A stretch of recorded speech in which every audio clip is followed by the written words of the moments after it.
Hello and welcome back, ladies and gentlemen, to Get the Mic. I'm your host on the left, Owl, I'm your host on the right, Brock. and this is the show where we dissect fiction for its mythological significance. And on this episode, we are dissecting I think it's called Five Murasakis, right? Dragon Ball episode Just called 5 38. Murasakis. Is that what it's called, right? Yes. Yeah, that's what I thought.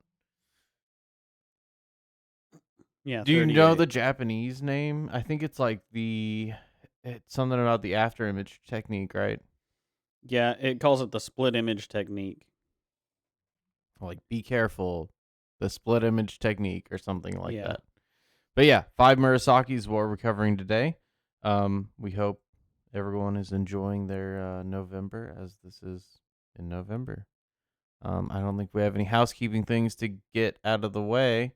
We can just get right into the episode, which starts with kind of a recap of what we saw in the last episode, which was Murasaki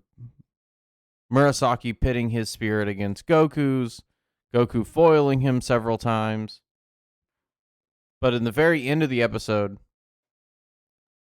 Murasaki calls for them to fight unarmed, and as he throws his bladed boomerang, Goku calls out that he was being dishonest, and upon calling him out, he gets struck in the back of the head and knocked unconscious, and that's kind of where we pick up. Well, not in the Japanese necessarily, right? In the Japanese, he says that he lied, and he says, well, the lie doesn't matter because of the context of our fight. And Goku says, oh, yeah, I guess if you put it that way, it does make sense. And then he gets knocked out, right? His knockout being sort of a result of that thought finally getting outwitted, right? Accepting a thought that doesn't line up with his morality.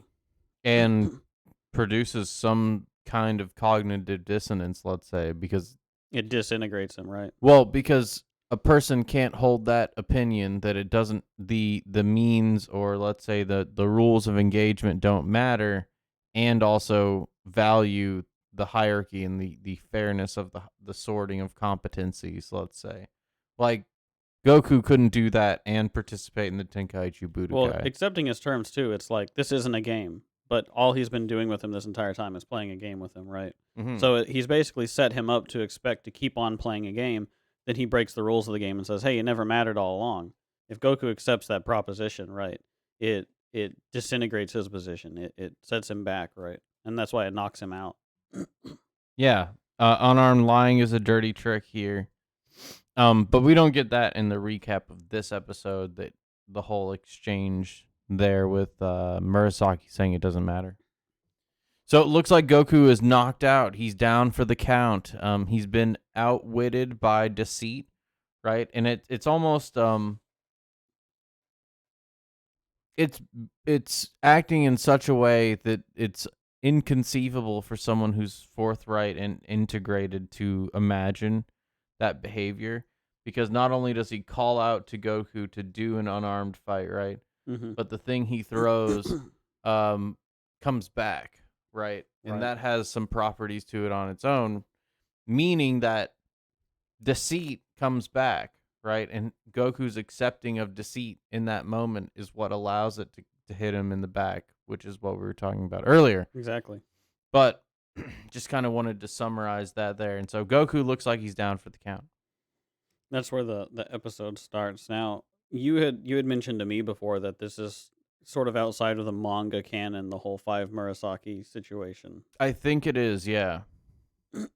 It's interesting because I think that it's still in line with what we were talking about before, which we can get into that. But before we jumped into the episode, I just wanted to point that out because we kind of shift in and out of quote unquote canon and filler as we go, but kind of as we've leaned into the analysis and just sort of taken the show at face value, we've seen that there's definitely an honoring of the spirit of the show. No, I think I was wrong. I think it is it says it's canon, so it's all canon. I was wrong. It's interesting. I think people have an inclination to believe that when the episodes are this funny. It is rather a goofy episode, let's say. This and the last one, right? Very slapstick. Yeah. But um at any rate, it does really solidify the spirit. So I mean, whether it's canon or not, it goes well Mm-hmm. with the episode, and it is canon. So we can just kind of move on from there. The next thing we see is much to both General White and Murasaki's surprise. Goku gets up and he chases Murasaki around. Murasaki um, immediately runs away. Right? Immediately screams and runs away from him. He does scream. Um, but it's after he celebrates here, and you can see he's celebrating to General White, who is also happy with these results. But as you can see there, Murasaki is horrified. His eyes are wide open to the fact that his spirit is subordinate to that of the hero.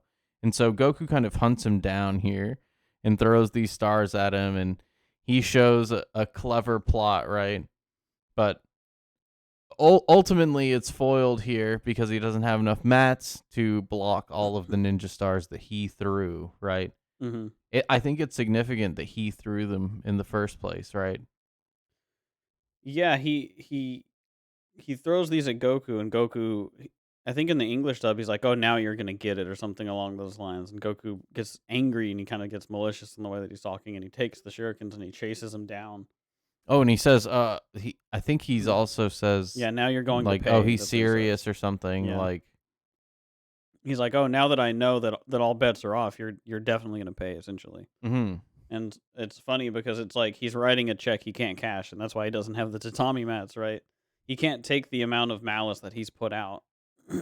Yes, and that's what I was gonna get to. Why Hmm. it's significant that he threw them, Right. right? Because it's not just Because Goku has to return the malice to him. Goku doesn't have that malice to begin with to put towards him, right? but he can, he can use the truth to expose one's ability to handle one's own malice, Hmm. let's say, or And one's Goku is own surprised he can propensity. handle any of it, right? He picks up one mat, and Goku's like, "Wow, you actually handled anything you dished out." Right, Because this whole exactly. time he's been running away and acting like a coward, and Goku's called him out, I think multiple times now about that. And so he hits him with one of the ninja stars, and that leads to this gag here where he's like, holding his head. He's got it stuck in his head, all that. Um, and so, right, I think that covers that part.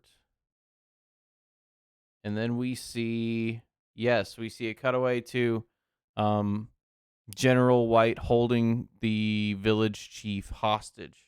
Hmm. Village chief San. Good old village. Everyone's favorite friend, Mr. village. Chief, yeah.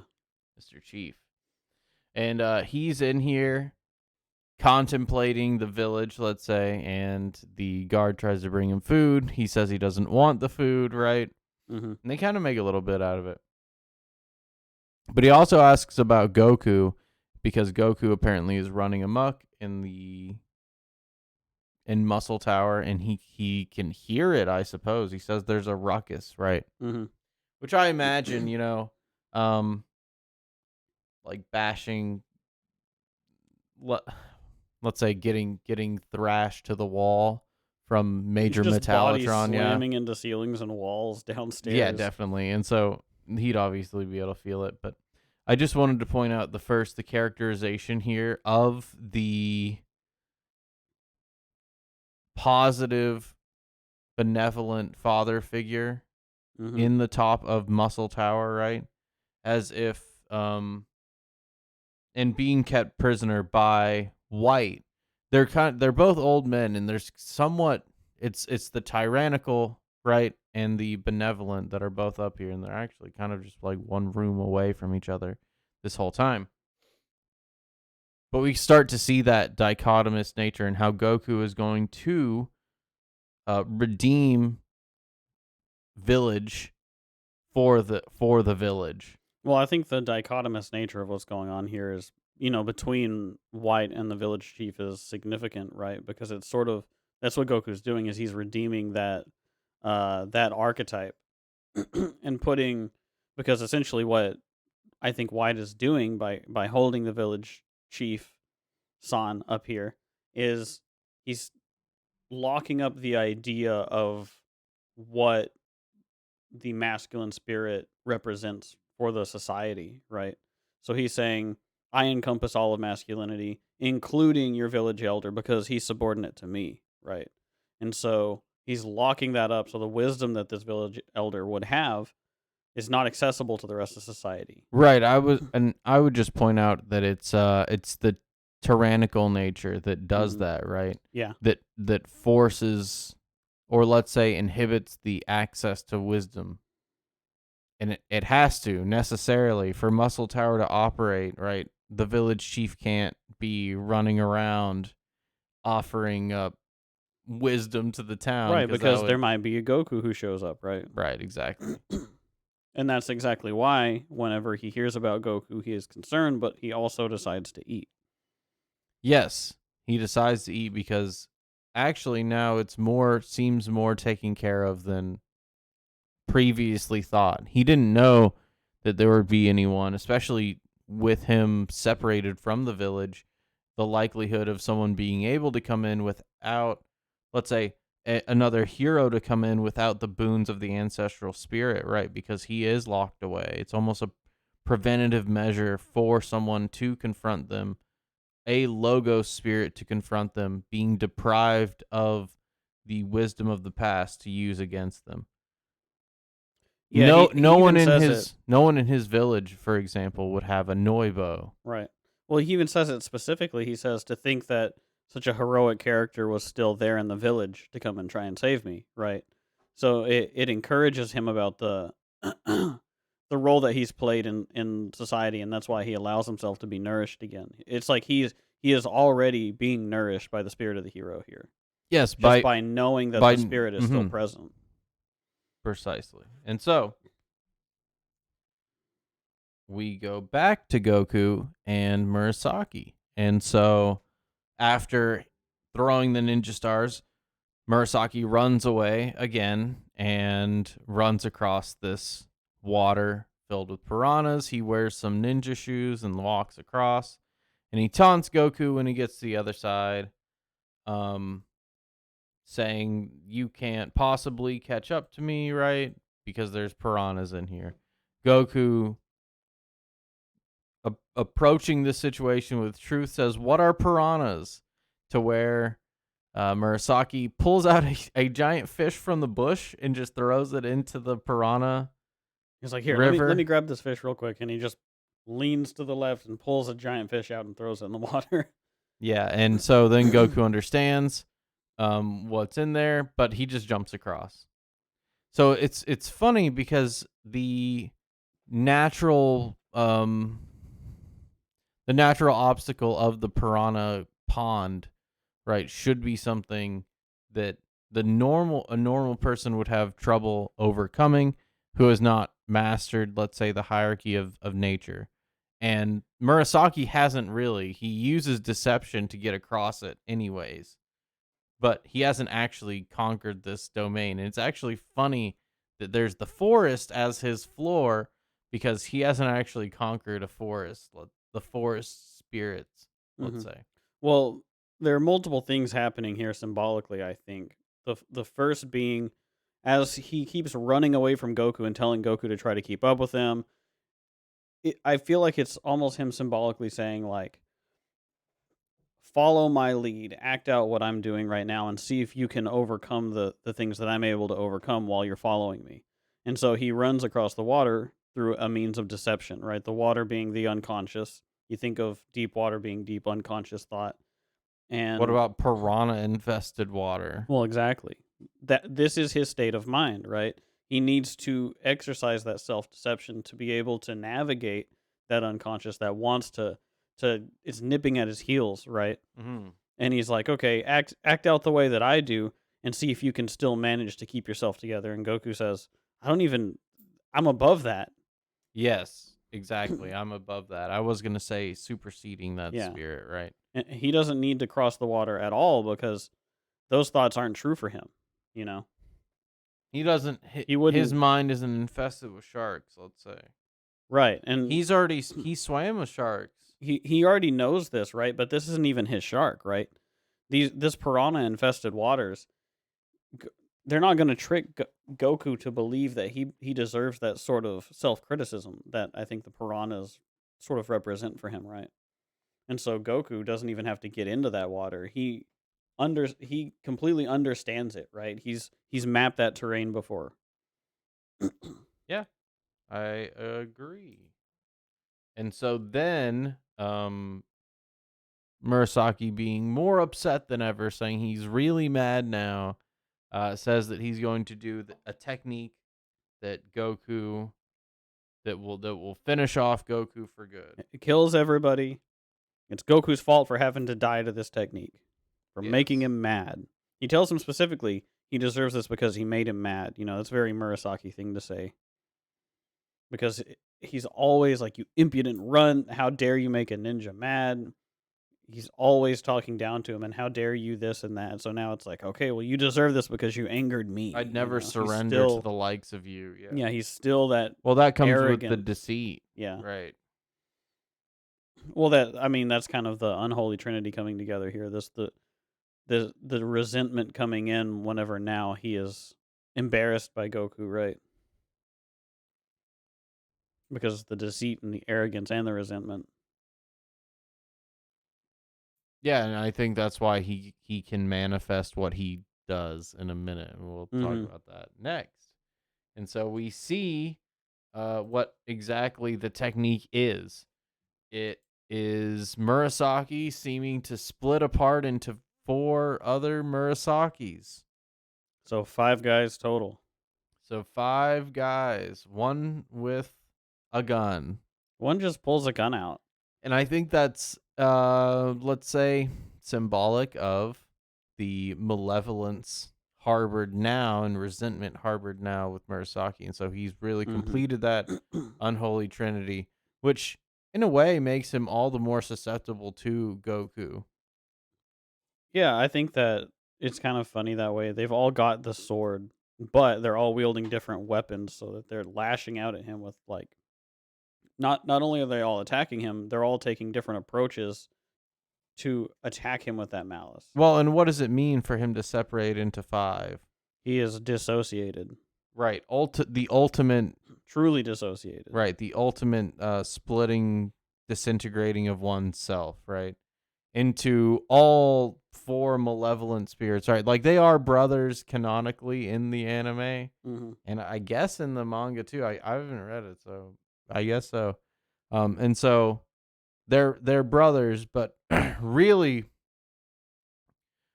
I would say representative here is that dissociation and his ultimate deception of both himself, right, and Goku, because Goku thinks it's the after image technique.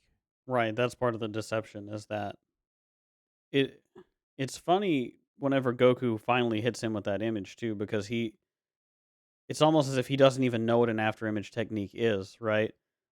So Goku has a different impression of what this move is that he's doing because he's already encountered a low level version of being able to do something like this. He's just never encountered someone this pathological. Right. I mean, Pilaf never made a bunch of different Pilafs. Right. We don't have like a whole bunch of different angry Pilafs that are all impotent and full of rage. Right. And the manifestation of those weapons, right, is that as well. Like the blow dart, right? That's obviously poison. It's not something that's it's something that's beyond the lethality of just simply a gun. Hmm. But there's also a gun, even though he's only used ninja weapons up until this point, right? Hmm. There's the ball and chain, and then there's also the sword and missing one. Let's see, we've got gun, blow Oh, dart. shuriken. The guy that throws the shuriken. That's the first one. Oh, is there someone here that's just chucking them? Yeah. And so Goku can't figure out which one's the real one because Murasaki doesn't know which one's the real one. They're all the real one. It's so dissociated, right? Right. They're all split parts of himself. He's able to identify with different uh, different sort of ideological lines of thinking, different possessions almost. He can identify with different ones and say, "That's me." So let's say you've got 5 different things that you can get triggered by and snap into a pre-thought, sort of process to attack somebody. That is sort of what Goku's up against. And so, thinking of it metaphorically, like the inside of his mind, like we were talking about before, this being a fight of ideas, this is like, how can you hold 5 completely separate, contradictory ideas all at the same time and identify with all of them and like genuinely believe them instead of saying like, oh, you pretended you believe this and But then that's you the point, backed is off, but that he it genuinely believes these different exactly, things. it's the cognitive dissonance of someone believing Hmm. things that are contrary to bel to their own beliefs, right? It's that 5 layers of cognitive dissonance, let's say, and Murasaki's ability to separate himself from Hmm. that, right? Right, and And embody it. yeah, and then really be not unstoppable, but it does add definitely a layer of tangling that out, right? It was very Figuring that out intimidating too. is not an easy fix. Hmm.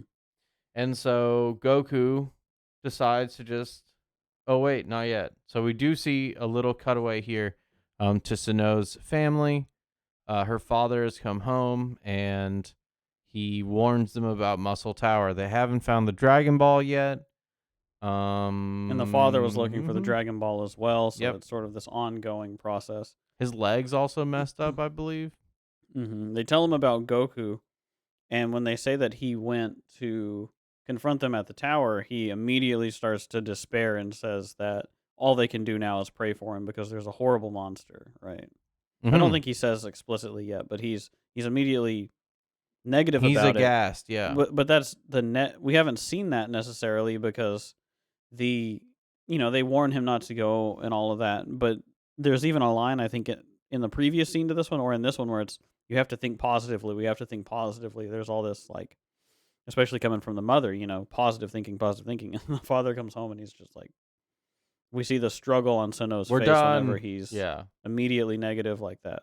I think it's worth noting as well is that the father is more aware of what actually is going on than the mother and the daughter here. And so being more aware, he is despairing because he realizes the odds of a boy being able to manifest his spirit on the level that Goku is, right? And Goku Hmm. obviously is able to handle it thus far, so pretty much that's pretty much it. He even beat up 2 grown-ups, says to know. And of course, the father's like, I'm not worried about the grown ups. There's much worse things that he would have to contend with, right? Right, exactly. And we've already seen some bad things like the intonation of blind muscle, right, being Metallotron, and Hmm. the deceit that's been so well embodied by Murasaki. Um but right, the father being absent, he has returned, but he is still unable to get that Dragon Ball. That wisdom, right, is still lost to them. Not to say if they would have found it While the because village elder, right, yes, is of being course. held hostage And naturally. yeah. And so he does despair, but no reason to worry. Because then we see Goku squaring up against these 5 Murasakis. And at first he struggles a bit, but then I'm pretty sure he crushes them, right? Yeah. Yeah, he runs away from them, constantly scrambling not to get hit, and crawls into a small nook in this tree right here, Ooh, that's right. Yes. and watches as he starts talking to himself. And so he realizes something else is going on with the technique. And that it's not an actual technique, that it's Hmm. another deception. It's that it's actually 5 brothers, right? Well, he doesn't realize on his own. He even has to be told, and that's really Murasaki's weakness, right? Because whenever they find him, he has to brag. He's like, "You're surprised, weren't you?" Because that's what this was always about. He's constantly been trying to surprise Goku since he got in here. So he's like, "Finally, I surprised you, right? You don't understand what I'm doing. I got one up on you. I'm smarter than you." But that is that is the only weapon Murasaki has, but it's an effective weapon for that outsmarting, right? Hmm. If a person can't tell the mode of being another is inhabiting, that person has an advantage, let's say. Yeah. Well, the funny thing is, to him, this would be like a final blow. It's like, and your intelligence is lower than mine. Goku doesn't care. This has no effect on Goku. Goku is glad to know what is going on, has no reflection whatsoever on being demoralized, for instance, by this line of attack. He just immediately says, "Oh, so there was just one of you all along? Well, Or there were five of you, but like you were embodying five spirits at the same time? All that strength was five people? Oh, you're all weak then." right, and to be specific, it's then Goku addressing each of these cognitive Well, dissonant spirits at once, they're and named, right? yeah, and then well, he does it also with the power pole. And Mhm. so he, let's say, banishes each of these with wisdom from his ancestry, let's say, his ancestral wisdom in the Noibo, meaning um these are named like you were saying before, like the Mhm. naming of things that we've addressed before. Well, the naming is important because it's definitely going to be coming up in the next episode as well. But it's it's significant that he's not able to figure out what's going on until he explicitly goes one by one and says, "I'm number one. I'm number two. I'm number three. I'm number four. I'm number five." Now that they've been labeled and they're identifiable, right? They're able to be known. And then Goku says, "Oh, okay, that And pathology banished. That yeah, pathology well, now banished." he knows where they are, what they are, where they are, and each of them are subordinate to the Noibo anyways. So he actually uses the after image technique as well, the real after image technique, Hmm. right? The real projection of one spirit, Which then which outsmarts is not Murasaki. which isn't an actual dissociation, let's say. Hmm. It's an intonation of one spirit, right? Instead of disintegrating you, for example. And so the real technique is far superior, and that's how Goku kind of starts off, and then he knocks them out one at a time until only the original Murasaki is left. So that is all to say that Goku destroys each of these pathologies using the wisdom of both naming and that creation of order, that creative spirit, right, which creates the truth out of each of these pathologies, and none of them can stand up to muster, and so only one of them is able to escape, which is the most pathological one, Yeah, let's and say. the thing that defeats them is Goku's ability to do what that split image technique or what his after image technique is, which is to say, here's an idea. I'm going to leave it to embody itself for you to engage with, but it's not really me, right? I can hold these ideas outside of myself and they can still stand on their own. Hmm. And so his knowledge of how that works and also his knowledge of the naming, right, of the pathologies that are animating them combines to be able to defeat them every time, right? And so that the imagery is it lines up with the theme of what's going on really well. It's very symbolic, right? And they're quite surprised that he can actually use this technique. Yeah, he's like he has a real split image technique.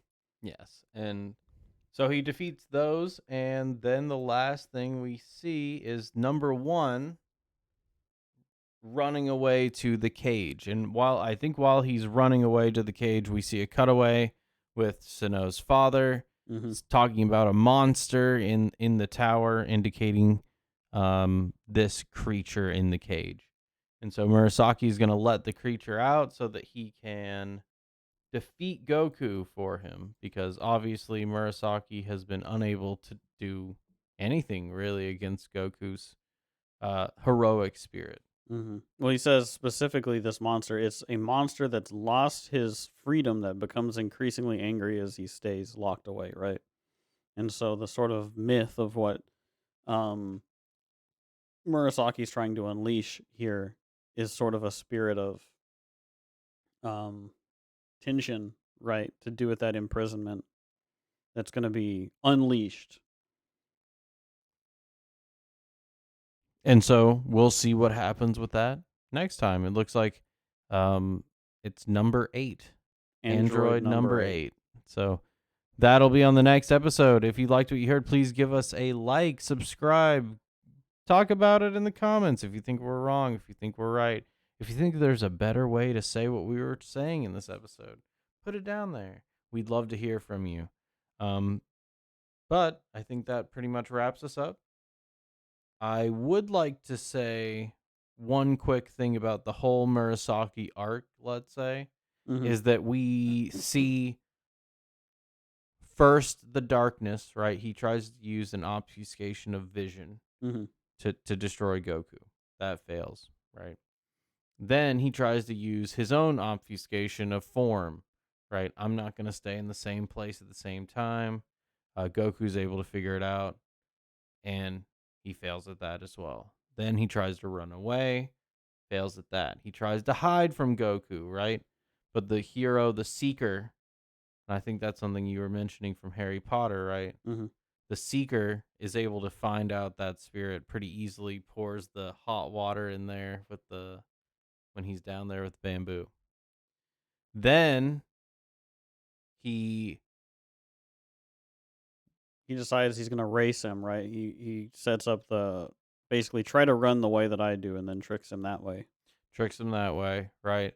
Then he uses his own good nature against him. And that actually is the only attack that works against Goku, Mm-hmm. is using Goku's good nature, his trusting nature against him. And that's something I would say is kind of poignant because it's the only thing Goku consistently falls for. But it is a flaw inherent of the hero, I would say.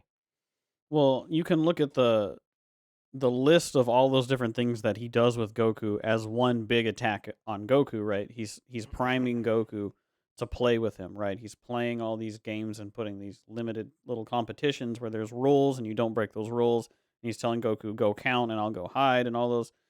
And the whole process is his way of manipulating Goku to get him to that point where then he will let his guard down. And of course, Goku being forthright and honest would have his guard down. So that's, Only at that particular moment, and all through across the interactions between them, right? It is uh it's not Major Metallatron. It's not just a simple fight because deceit itself will put those limitations both on the deceiver and the mhm.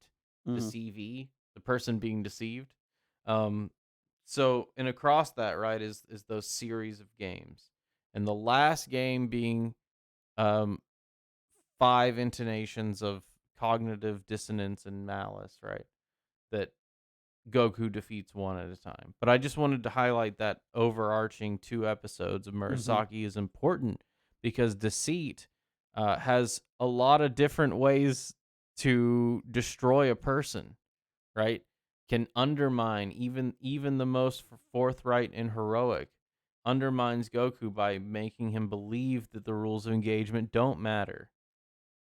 That was Murasaki's best moment in this fight. Uh, That's the most he was able to do, and you can see it reflected in that failure that he has at the end of the fight whenever he thinks that revealing to Goku that he's outsmarted him is a good idea. He's mhm. going to accomplish anything by it. Um which shows that he didn't even learn why it was that he was able to beat Goku at all with any attack.